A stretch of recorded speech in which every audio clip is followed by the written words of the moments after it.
Hi guys, मैं हूं परम सिंह और आप लोग देख रहे हैं newsport.com। चीयर्स।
कॉन्फिडेंस से आज मेरे गांव में 70 बीघा जमीन आक्रांताओं से मुक्त करा ली गई है।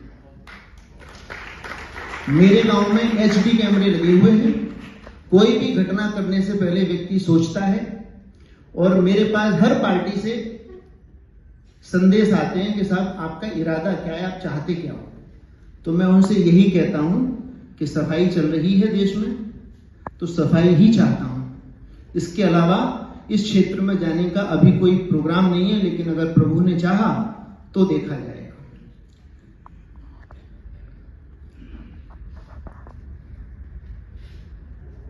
तो व्यक्तिगत रूप से मैं खुद भी पिछले 8 सालों से निर्बलों और असहायों की सेवा सहायता करने में अनेकों अत्यंत विषमतम राजनीतिक परिस्थितियों से लड़खड़ाता, गिरता और उठता रहा हूं। कई एक्ट और कई मुकदमे लग गए। मतलब एक व्यक्ति ने तो 100 रुपए महीने की रंगदारी का मामला दर्ज करा दिया कोर्ट के थ्रू। वो भी किस लिए कि एक मंदिर मेरी व्यवस्था में, वहां पे हिंदू मंदिर है और उसमें अयोध्या की तरह लाल पत्थर लगा के मैं उसका निर्माण अपने व्यक्तिगत खर्चे पे करवा रहा हूं। और वो बहुत सुंदर 60-70 बीघा जमीन में है। बड़े बड़े सरोवर हैं और 600 वर्ष पुराने कदम्ब के वृक्ष हैं उसमें। तो इतनी समस्याएं आती हैं, तो जिसके लिए मुझे एक ऐसी संघर्ष यात्रा पढ़ने और समझने की महती आवश्यकता थी, जिसे अपने जीवन में आत्मसात कर उपद्रवियों और नकारात्मक तत्वों हेतु शांतिपूर्वक लंबी लकीर खींच सकूं। और मैं सोच ही रहा था तो लॉ ऑफ अट्रैक्शन लागू हो गया। गिरीश शर्मा जी का मेरे पास संदेश आ गया और ये किताब जो आज इसका विमोचन और जन्म हुआ है, ये मुझे मेरी भाषा में, मातृभाषा में आज उपलब्ध हो जाएगी। ये सब गिरीश शर्मा जी की अनुकंपा से हो सका है। और आगे इच्छा ये है, भावना ये है कि श्री गिरीश शर्मा जी स्वस्थ रहते हुए आगे भी हमें अपनी लेखनी और साहित्यिक साधनाओं से अभिसिंचित करते रहें। इनके सखा और हम सबके प्रिय माननीय प्रधानमंत्री नरेंद्र मोदी जी भी स्वस्थ रहें, दीर्घायु हों और देश को प्रगति पथ पर अग्रसर रखें। इन्हीं शब्दों के साथ मैं अपनी वाणी को विराम देता हूं। आप सभी का बहुत बहुत धन्यवाद। आभार। भारत माता की जय।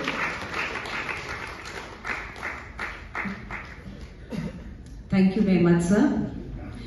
अनुभवों और जानकारियों को इस पुस्तक में पिरोने के लिए उन्होंने न जाने कितनी रातों को जाग कर अपने विचारों को आकार दिया होगा। उनके अनुभव, विचार, घटनाएं और भावनाएं इस पुस्तक में इतनी स्वाभाविकता से प्रकट होती हैं कि पाठक जब इस पुस्तक को पढ़ेंगे तो मानस में एक सकारात्मक ऊर्जा का सृजन महसूस होगा। आज के डिजिटल युग में इस पुस्तक के विमोचन के साथ हम सभी एक ऐसे ज्ञान का स्वागत कर रहे हैं जो देश के कर्णधारों को भी एक दिशा दे सकेगा। यह पुस्तक न केवल साहित्य प्रेमियों के लिए उपयोगी होगी, बल्कि उन सभी के लिए भी महत्वपूर्ण साबित होगी जो स्वर्ण दिन के सभी पहलुओं को समझने की इच्छा रखते हैं। व्यक्तिगत रूप से मैं स्वयं भी पिछले माननीय मोदी जी के प्रधानमंत्री बनने से पहले तक जो देश में माहौल था, तो कुछ करने की हिम्मत नहीं जुटा पा रहा था। लेकिन जब 2014 में माननीय नरेंद्र मोदी जी जब देश के प्रधानमंत्री बने, तो उनकी कार्यशैली को देखकर मन में कुछ अपने गांव के लिए करने की इच्छा हुई। इससे पहले जब मैं गांव में जाता था तो 7 बजे भी मेरे बड़े भाई एडवोकेट है, वो कहते थे कि भैया यूपी में रात में मत आया करो।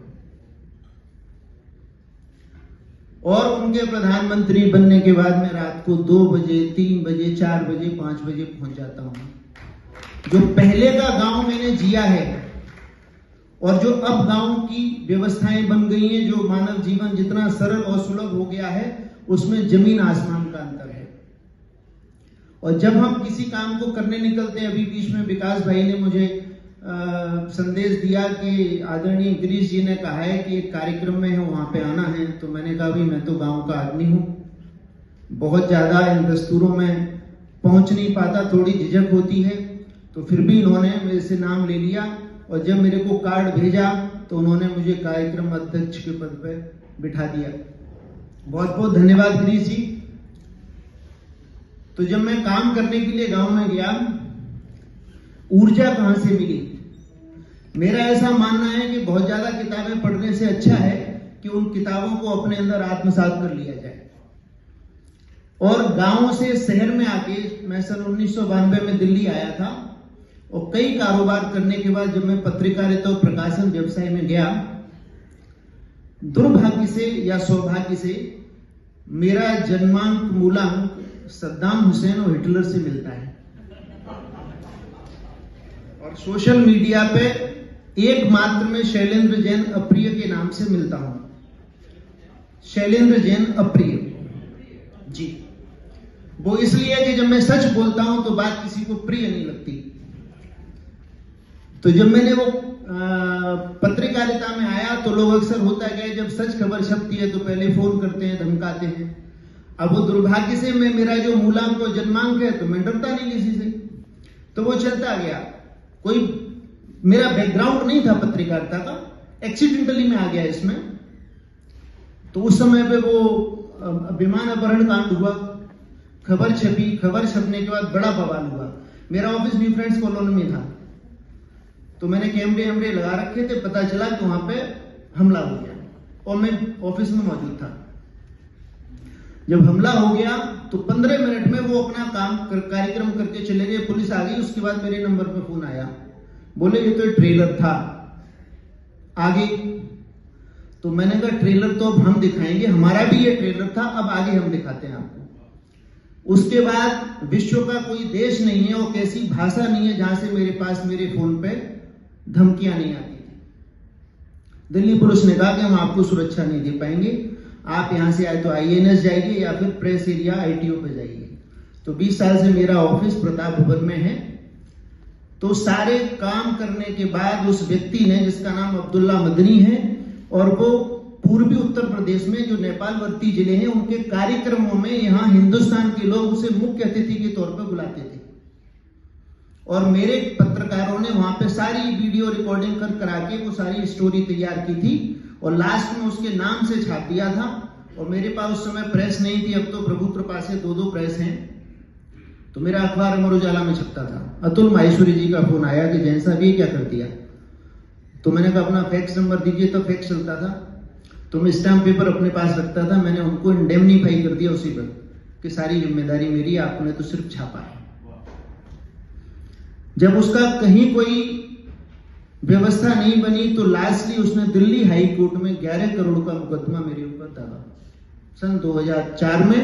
और 2006 में मैंने वो मुकदमा खारिज करा दिया, क्योंकि मुकदमे होते रहते हैं। वकील को समझाना पड़ता है कि अगर सामने वाले की हैसियत 10 करोड़ की है और वो ITR भर देता है तो कल चेक ले जाए, मानहानि तो उसी से होगी ना।